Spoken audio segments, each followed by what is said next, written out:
Hi friends, welcome to our channel. Brahmamudi serial next ఎపిసోడ్లో ఏం జరగబోతోందో ఈ వీడియోలో చూసి తెలుసుకుందాం. అనామికతో మళ్ళీ చేతులు కలిపిన రుద్రాణి అసలేం జరిగింది అని తెలుసుకోవడానికి ఈ వీడియోని స్కిప్ చేయకుండా ఎండ్ వరకు చూసేయండి. సీతారామయ్య ఫ్రెండ్ ఒకళ్ళు దుగ్గిరాల కుటుంబం వారింటికి వస్తారు. అప్పుడు సీతారామయ్యని చూసి, ఏరా సీతారామయ్య బాగున్నావా అని అనుకుంటూ వస్తారు. అప్పుడు సీతారామయ్య, నువ్వారా, రా రా కూర్చో అని పక్కన కూర్చోపెట్టుకుంటాడు. అలా రాజు అందరూ అక్కడే ఉంటారు. అప్పుడు సీతారామయ్య ఫ్రెండ్, ఏం రాజ్ బాగున్నావా అని పలకరిస్తాడు. అప్పుడు రాజ్, బాగున్నాను తాతయ్య గారు, మీరెలా ఉన్నారు అని రాజ్ కూడా పలకరిస్తూ ఉంటాడు. ఈలోగా సీతారామయ్య, శాంత ఒక కాఫీ పెట్టు అని చెప్తాడు. అప్పుడు రాజ్, కాఫీ ఎందుకు తాతయ్య, ఒకేసారి టిఫిన్ చేసి వెళ్తారులే అని అంటాడు. ఈలోగా సీతారామయ్య, ఏంట్రా ఈ ఫ్రెండ్ నీకు ఇప్పుడు గుర్తుకు వచ్చాడా అని అంటాడు.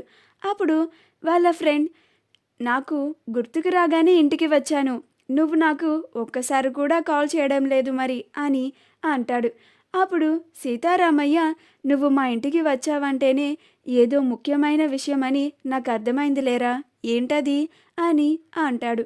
అప్పుడు వాళ్ళ ఫ్రెండ్, మా మనవడు శ్రీకాంత్ తెలుసు కదా అని అంటాడు. అప్పుడు రాజ్, అవును తాతయ్య గారు, మీరు మా తాతయ్య ఎలా కలిసి వర్క్ చేశారో ఇప్పుడు నేను శ్రీకాంత్ అలానే వర్క్ చేస్తున్నాం కదా అని అంటాడు. అప్పుడు సీతారామయ్య వాళ్ళ ఫ్రెండ్, శ్రీకాంత్ గురించే నీతో మాట్లాడడానికి వచ్చాను రాజ్ అని అంటాడు. అప్పుడు రాజ్, ఏంటి తాతయ్య గారు అని అంటాడు. అప్పుడు సీతారామయ్య వాళ్ళ ఫ్రెండ్, మా మనవడి శ్రీకాంత్ మీతో ఎన్నో ఏళ్ళుగా కాంట్రాక్ట్గా కలిసి పనిచేస్తున్నాడు, ఇప్పుడు ఆ కాంట్రాక్ట్ని క్యాన్సిల్ చేసుకున్నాడు అని అంటాడు. అప్పుడు రాజ్, సీతారామయ్య అందరూ ఆశ్చర్యపోతారు. అప్పుడు వాళ్ళ ఫ్రెండ్, మీతో క్యాన్సిల్ చేసుకున్న కాంట్రాక్ట్ని మీకు కాంపిటీషన్గా వస్తున్న ఆ సామంత్ గ్రూప్ ఆఫ్ జ్యువెలరీ ఇండస్ట్రీస్కి వాళ్ళతో కలుపుకొని వాళ్ళకి అనుగుణంగా పనిచేస్తున్నాడు అని అంటారు. అప్పుడు రాజ్ ఆశ్చర్యపోతాడు. అప్పుడు రాజ్, అదేంటి తాతయ్య గారు, మనం ఎన్నో ఏళ్ళుగా కలిసి పనిచేస్తున్నాం కదా, కాంట్రాక్ట్ క్యాన్సిల్ చేసుకోవడం ఏంటి, ఏం తక్కువైందని అని అంటాడు. అప్పుడు సీతారామయ్య వాళ్ళ ఫ్రెండ్, ఏం తక్కువైందంటే మర్యాద అని అంటాడు.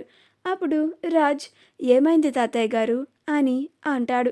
అప్పుడు వాళ్ళ ఫ్రెండ్, మా శ్రీకాంత్ మీ ఆఫీస్కి వచ్చినప్పుడు రాహుల్ అవమానించి పంపించాడంట, అందుకు మీ కంపెనీతో కాంట్రాక్ట్ని క్యాన్సిల్ చేసుకొని ఆ సామంత్ గ్రూప్ ఆఫ్ కంపెనీస్తో కాంట్రాక్ట్ని చేసుకొని వాళ్ళతో కలిసి పనిచేస్తున్నాడు.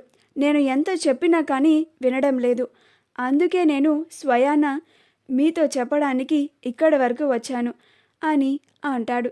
అప్పుడు సీతారామయ్య, నువ్వేం కంగారు పడకురా, ఇదంతా మా రాజ్ చూసుకుంటాడులే, కొన్ని రోజులుగా మా రాజ్ ఆఫీస్కి వెళ్ళడం లేదు, లేకపోతే మా రాజ్కి తెలిసి ఎప్పుడో దీన్ని సరిచేసేవాడు, రేపటి నుంచే నేను రాజ్ని ఆఫీస్కి పంపిస్తాను అని సీతారామయ్య వాళ్ళ ఫ్రెండ్కి మాట ఇస్తాడు. అప్పుడు వాళ్ళ ఫ్రెండ్, అలాగేరా సీతారామయ్య, నువ్వు చెప్పావు కాబట్టి నా మనవడితో నేను మళ్ళీ ఒకసారి చెప్పి చూస్తాను అని అంటాడు. అప్పుడు రాజ్ కూడా, నేను కూడా శ్రీకాంత్తో మళ్ళీ మాట్లాడతాను తాతయ్య గారు అని అంటాడు. అప్పుడు సీతారామయ్య వాళ్ళ ఫ్రెండ్, సరే సీతారామయ్య, నేను ఇంక వెళ్ళొస్తాను, ఆరోగ్యం జాగ్రత్త అని చెప్పి అక్కడి నుంచి వెళ్ళిపోతాడు. అప్పుడు సీతారామయ్య కూడా సరేరా అని అంటాడు. వాళ్ళ ఫ్రెండ్ వెళ్ళిపోగానే సీతారామయ్య, రాహుల్, నిన్ను నమ్మి మీ అమ్మ అడిగిందని కంపెనీ బాధ్యతలు నీకు అప్పగిస్తే నువ్వు చేసే పని ఇదేనా అని ప్రశ్నిస్తాడు. అప్పుడు రాహుల్, ఆ శ్రీకాంతే నాతో వచ్చి అహంకారంగా మాట్లాడాడు తాతయ్య, అందుకనే నేను అలా చేసి పంపించాను, మీరు నన్ను తప్పు పడుతున్నారేంటి అని అంటాడు.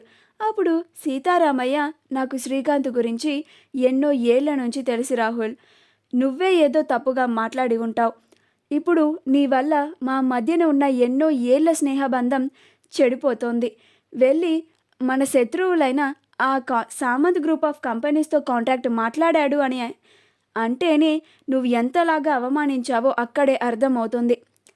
రేపు నుంచి ఇక రాజే మన కంపెనీ బాధ్యతలని చూసుకుంటాడు అని అంటాడు. అప్పుడు అందరూ ఆనందపడుతూ ఉంటారు. అప్పుడు రుద్రాని, అదేంటి నాన్న, ఒక చిన్న తప్పే కదా చేసింది, దానికే కంపెనీ బాధ్యతల్ని మళ్ళీ తిరిగి రాజ్కి ఇచ్చేస్తున్నావా అని అంటుంది. అప్పుడు సీతారామయ్య, ఏదైనా కానీ చిన్న తప్పుతోనే మొదలవుతుంది రుద్రాని.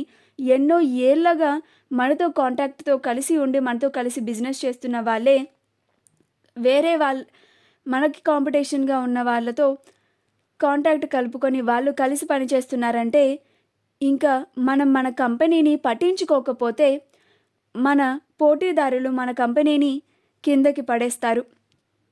కంపెనీకి ఎలాంటి మచ్చ రాకుండా, పేరు పోనివ్వకుండా రాహుల్ పని చేస్తాడు అని నమ్మి బాధ్యతలని అప్పగించాను. వెంటనే ఈ బాధ్యతలన్నీ రాజ్కి మళ్ళీ అప్పగిస్తున్నాను. నాన్న రాజ్, నువ్వు రేపటి నుంచే ఆఫీస్కి వెళ్ళాలి. ఆఫీస్కి వెళ్ళి అన్నీ మళ్ళీ సక్రమంగా చూసుకొని మన కంపెనీకి ఉన్న పేరు ప్రఖ్యాతులని కాపాడాలి నాన్న అని అంటాడు.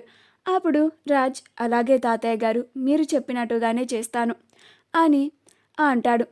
అలా రుద్రానికి రాహుల్ కంపెనీ బాధ్యతల నుండి తప్పుకున్నాడు అని ఆ సీతారామయ్య మీద చాలా కోపం పెంచుకొని అనామికకి కాల్ చేస్తుంది. అప్పుడు అనామిక కాల్ లిఫ్ట్ చేసి, ఏంటి రుద్రాని గారు, నాకు కాల్ చేశారు అని అంటుంది. అప్పుడు రుద్రాని, ఆ రాజ్ మళ్ళీ కంపెనీ బాధ్యతలన్నీ తీసుకుంటున్నాడు. రేపటి నుంచే మళ్ళీ కంపెనీకి వస్తున్నాడు. ఇంకా నువ్వు ఆ సామంత్ గ్రూప్ కంపెనీలో చేరి రాజ్ని పడగొట్టడం అంటే అది అంత ఈజీ కాదు అని అంటుంది. అప్పుడు అనామిక, నాకుండే ప్లాన్స్ నాకున్నాయి, కావ్యని అడ్డు పెట్టుకొని ఆ రాజ్తో పోటీగా పంపుతాను అని అంటుంది. అప్పుడు రుద్రాని, ఏంటి కావ్యేంటి అని అంటుంది. అప్పుడు అనామిక జరిగిందంతా చెప్తుంది. ఇప్పుడు మీకు అర్థమైంది కదా, రాజ్ భార్యని రాజ్కి ఎదురుగా పంపిస్తున్నాను, భార్య వర్సెస్ భర్త అనే ప్లాన్ని అమలు చేయబోతున్నాను అని అంటుంది.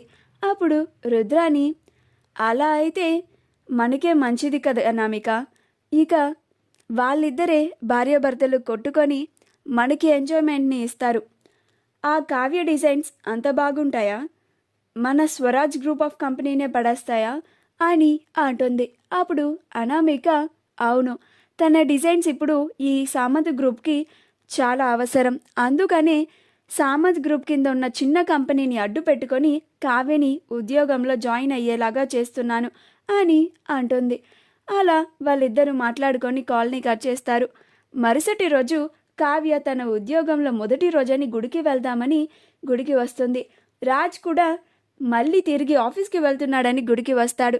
అలా రాజ్ కావ్యలు ఇద్దరు అక్కడ ఎదురుపడి దేవుడికి గంట కొడదామని కొట్టబోతుంటే అలా ఇద్దరు ఒకేసారి కొట్టి ఇద్దరు ఒకరి మొహాల్లో ఒకరు చూసుకొని ఎదురు పడతారు. మా వీడియో కనుక మీకు నచ్చినట్లయితే లైక్ చేయండి, షేర్ చేయండి, మా ఛానల్ని సబ్స్క్రైబ్ చేసుకోండి, పక్కనే ఉన్న బెల్ ఐకాన్ని క్లిక్ చేయడం మాత్రం మర్చిపోకండి.